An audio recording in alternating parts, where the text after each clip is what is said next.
Hello again, everyone. I finally got my Roman Szmal pans that I was waiting on. Although when I got them, I realized that I'm still waiting on one because I put one color that I planned to put in this palette in a separate order, and it was just one pan with some other things that I ordered. So what I plan to do today is to swatch all of these new pans. The new pans are the ones that are still wrapped, so I'm going to unwrap them on camera and then swatch them. I've already made up the swatch sheets, and I also, here's the new swatch sheets here, and I've already made up swatch sheets for the colors that I swatched in the last video, which I will link down below. I will also put a link down below to the Chic Sparrow Narrow traveler's notebooks where I keep all of these swatches so that you can kind of get a feel for how I'm keeping those. But I wanted to show you these swatches that are the ones that I already did, because last time I just did the little swatch sheet. So I'll leave the swatch sheet here, and here we have the Viridian, okay, Perylene Green, and then here we have the Flesh Tint, Ultramarine Pink, Perylene Violet, the gray that I'm never going to pronounce, Neutral Tint, and the Aquarius Black, which is super interesting as a black. It's very similar to Lunar Black from Daniel Smith. Okay, so that is the prior batch, and then I am also going to be swatching the new colors on this sheet, but the main event is going to be these swatch sheets. So what I'm going to do, let's see what the best way to do this is. I'm going to put the swatch sheets that I just showed you aside. I'm actually going to set this palette aside. And then this is a palette you have not yet seen, but it is one that I am building. Oh, let me get this one out of the way here. But it is one that I am building with a variety of different colors from different palettes. I'm trying to create a more neutral palette. So I included colors from the Roman Szmal order that are a little bit more neutral that I think would work together with what I have already. So this is basically a variety of different brands. There's a lot of Holbein in here. There is some, there's already some Roman Szmal in these two colors, and then this one down here. So, and then there's a core color, let's see, Schminke. So basically whenever I develop new palettes, there are some colors that if I take them out, I want to put them somewhere else because I want them to be used. And this is my attempt to do that. So when I opened my order, I realized that I had one extra color that I did not have a purpose for, and this is transparent oxide yellow. And I'm not sure why. I think maybe at one point I was going to put it in this other palette instead of, what's the one that I'm planning to use? Instead of buff titanium. But, so I need to find a place for that one. But let's go ahead and get these open and get swatching. So I think that I actually have these in reverse order. I'm gonna put these in the right order here. Okay, so this first one will be Oxide, Transparent Oxide Yellow, which is this one. And I know I unwrapped one of them on a prior video, and now that I am a little more skilled in unwrapping them, I know it'll be a little quicker. And they're not super difficult to unwrap, but they do have this little piece here because they're so sticky. So, and you saw that in the last video, I believe. So off camera here, I have a glass of water, and then I have the brush that I've been using for the paint swatches, and this is also covered in the video that I linked down below for the traveler's notebooks where I keep the samples. So let's get that open. Okay. And I also have a paper towel to dab off color if I need it, or water. Okay, so we're going to start first with this transparent yellow oxide. I'm going to move this aside. Make sure you can still see that.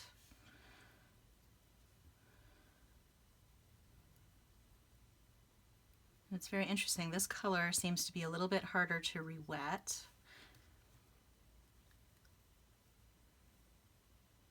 Oops. And I also have a stray hair on my brush there. Okay, got that taken care of. So the mass tone, I need more water. The mass tone is essentially full strength color here, and this is actually a really beautiful color. So strange, so many of the other colors have been really easy to re-wet, but this one is giving me a little bit of trouble.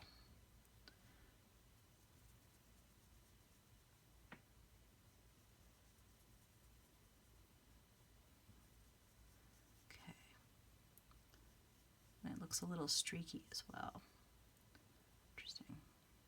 Okay, so let me do a little bit more here.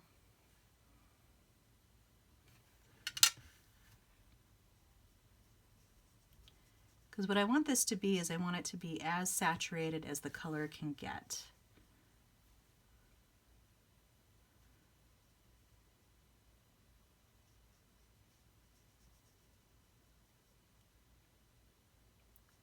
Okay, I think this is just a streaky color. That is what we're going to have to deal with that one.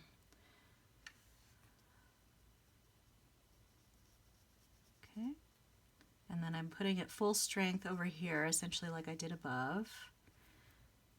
And then I'm going to dilute it out.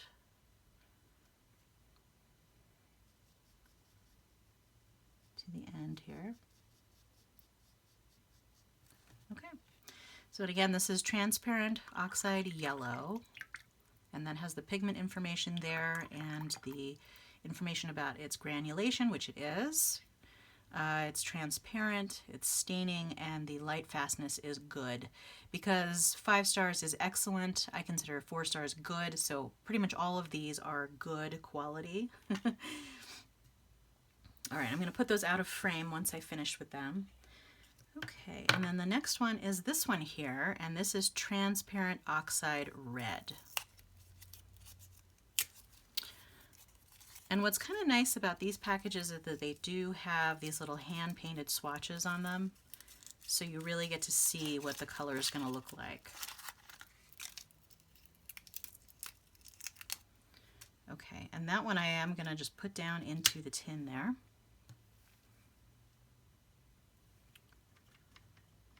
Yeah, this one's re-wetting a lot easier. I think that one color is just a little bit stubborn, because this has been my experience with all the other ones. They're very easy to re-wet.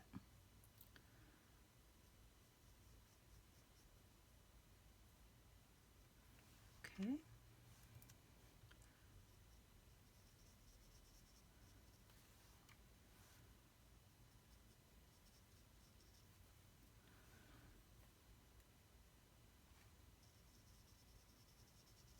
And that is a lovely color.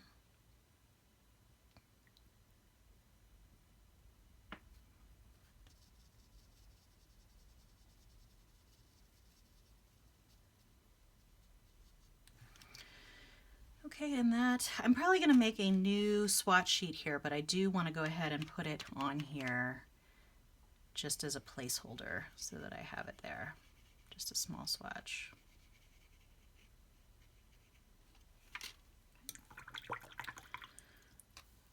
All right, and then I'm going to put that over with the other swatch up there.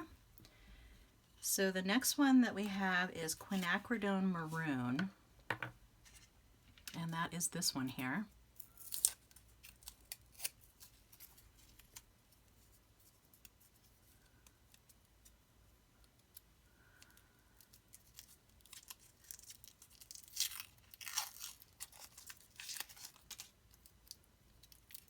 And I'm hoping to come across one that actually ends up getting stuck to the top, because I wanted to show you how that looks, but haven't come across one of those yet. Okay.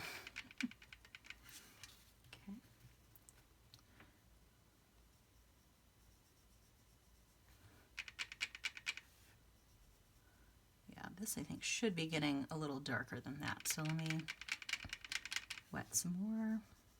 There we go.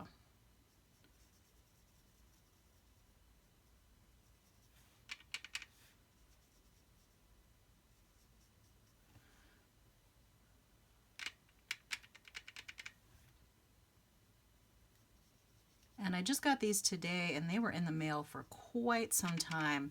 So that might be one of the reasons why they're a little bit drier than the regular ones. Not regular ones, but ones that have not been sitting in the mail for, you know, months. Because that's essentially how long it took to get to me.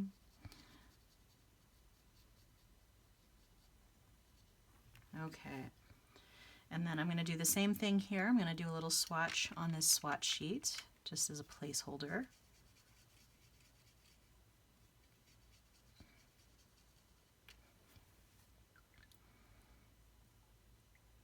And I'm actually thinking I probably will swap these in the final palette. And because I have a mix of full pans and half pans, I have sort of an awkward half pan space, half of a half pan space where I can't really fit a full pan. So yeah, I'm not really sure if I'll rearrange that or not at the top row. All right, let's put that off, and I'll show you each of these again at the end. So this next one is Cobalt Violet Deep. And I will do a separate video on this particular palette once I have it in its final form, because like I said, it is meant to be sort of a neutral palette with some really nice neutral colors. Okay. Yeah, and I think these just got really dried out in the mail, so we're probably not going to have any that stick too much.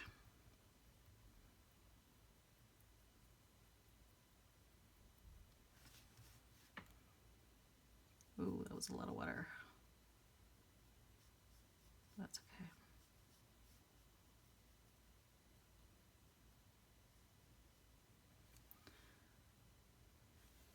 Okay.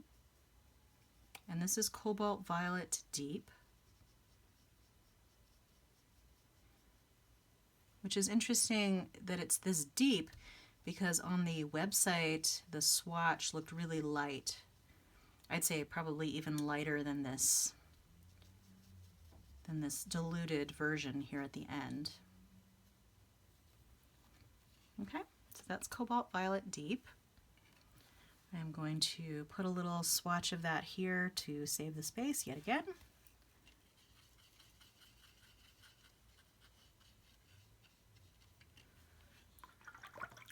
Okay, so we're done with those 4 colors.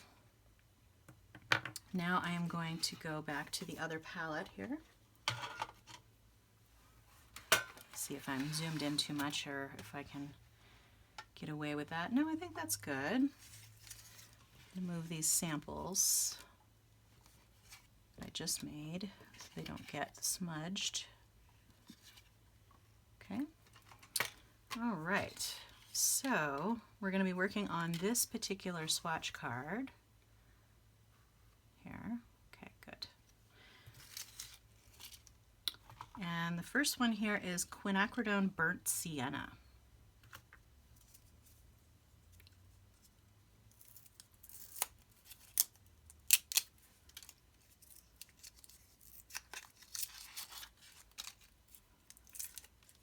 And I have never used a Quinacridone Burnt Sienna before, so that's part of the reason why I got it, because I wanted to try that color out. But it's definitely in the sample or in the online swatch, it definitely looks a lot brighter than a normal burnt sienna. So we'll see. Yeah, I think that's true.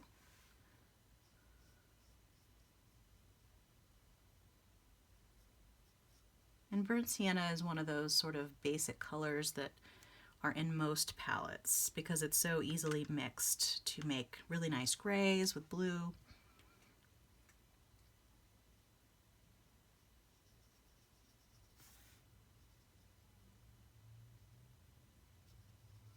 And this seems to be a little bit of a streaky color as well.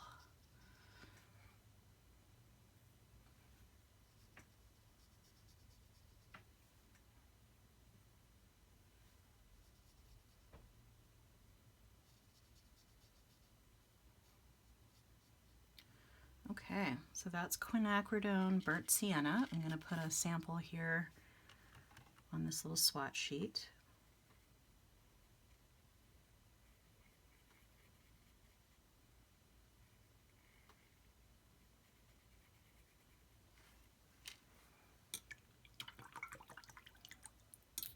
Okay, move that out of the way.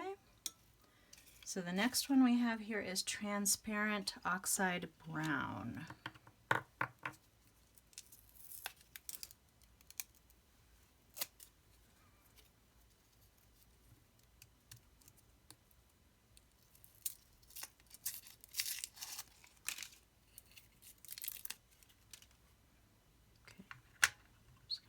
Down in there.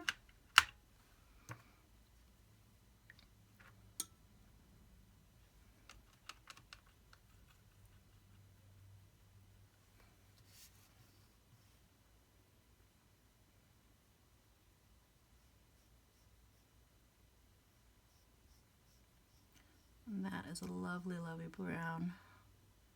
It's a very deep brown.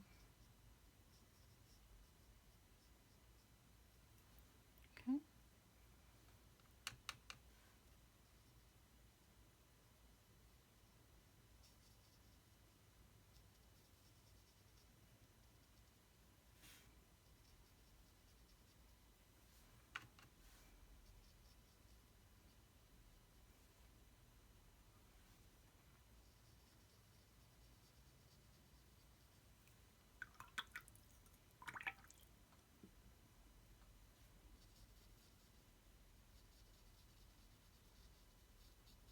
Probably a little bit too much water there because I don't want it to all flow together. So that's very beautiful. It's very nice and granulating. I like that color a lot. Okay, and then I'm also going to put a little swatch of that on here.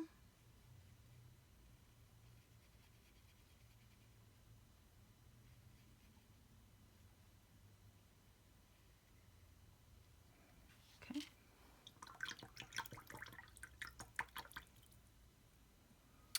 The next color is indigo, and their indigo seems a little brighter than some other companies' indigos.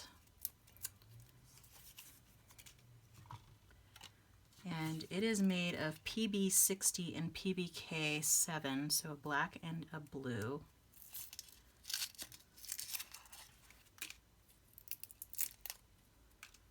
All right.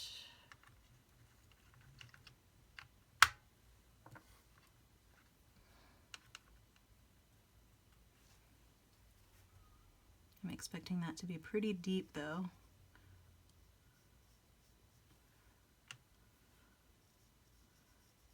Even though it's still made with a pretty bright blue.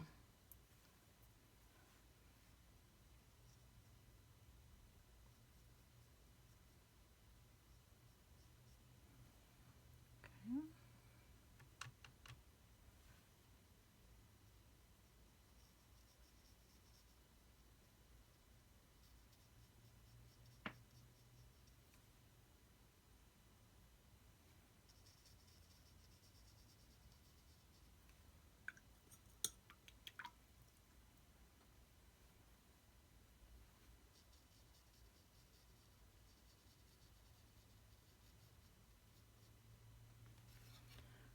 Right, let's put that one aside. Once again, put the sample on here.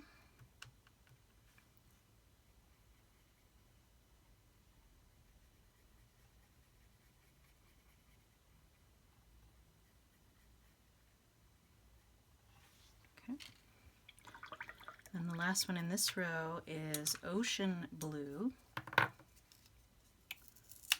And this is a color that is unique to Roman Szmal. You can kind of see here where there is some interesting color shift going on there. And this is made with PBR 24 and PB 13:3.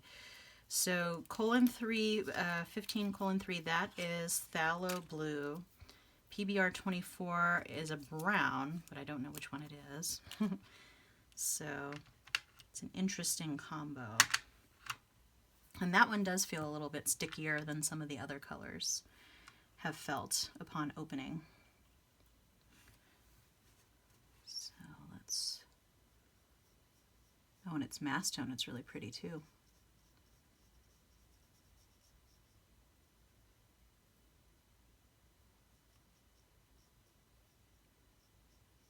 Definitely tell there's some of that greenish blue there underneath.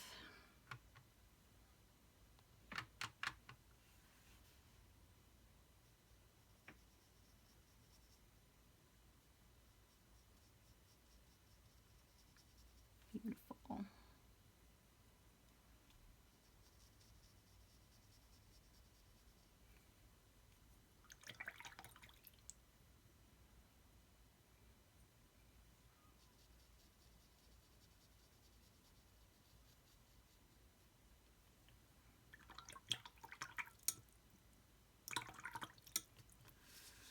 Okay. And then I am going to, once again, put that swatch up here.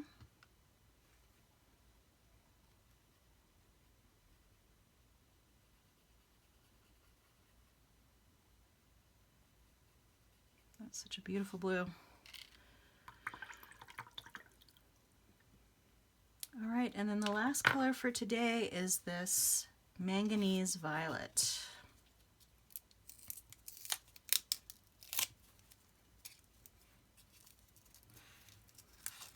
And then I think that when I get the buff titanium in, which will be going here in this slot here, I probably won't do a separate swatching video for that, but I will do an overall palette testing once that's done, just to see some of the colors that we can get from this palette. So that should be fun.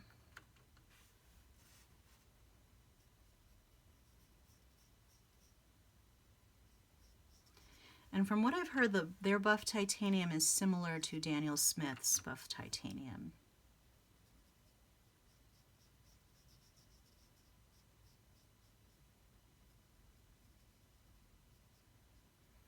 Okay, and this is a very granulating violet, so even with that mass tone, you can tell that it's kind of granulating up there.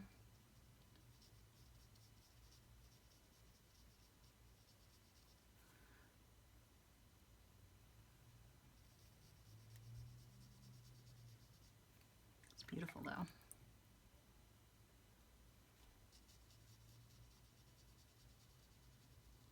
And that can go real light. Okay. So I just need to do that last swatch here.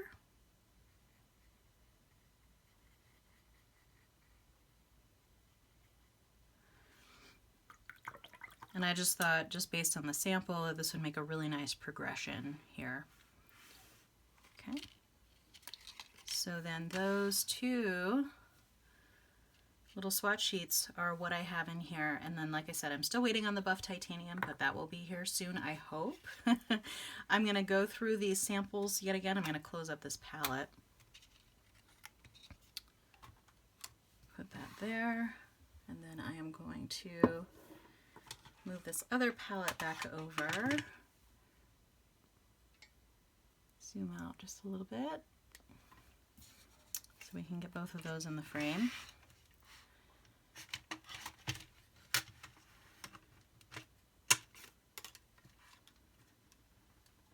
And as of now, this palette is essentially complete, but I'm going to review it a little bit and play around with it and see if I want to make some tweaks, and then I will probably do a little palette review of that one as well. So we have, these might not be in the original order anymore, but let's see. Oh, and that one's still wet, so I'm going to keep that off to the side there. So we had transparent yellow oxide,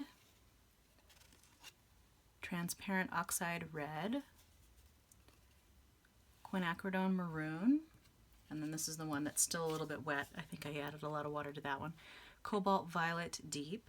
So those were all in that first section there. And then we have quinacridone burnt sienna, transparent oxide brown, indigo, I think all of these are pretty much dry, ocean blue, no, that one's still a little wet, and then manganese violet. All right, and I think these are going to be really fun to play with, and I can even see just with the sample and how it sort of did that back run and stuff, that would really make some really beautiful ocean scenes. So I think I can see why they call it ocean blue. All right. So there you go. That's it for today. Feel free to like and or subscribe. See you next time, I hope, and I hope you enjoyed. Thanks so much. Bye-bye.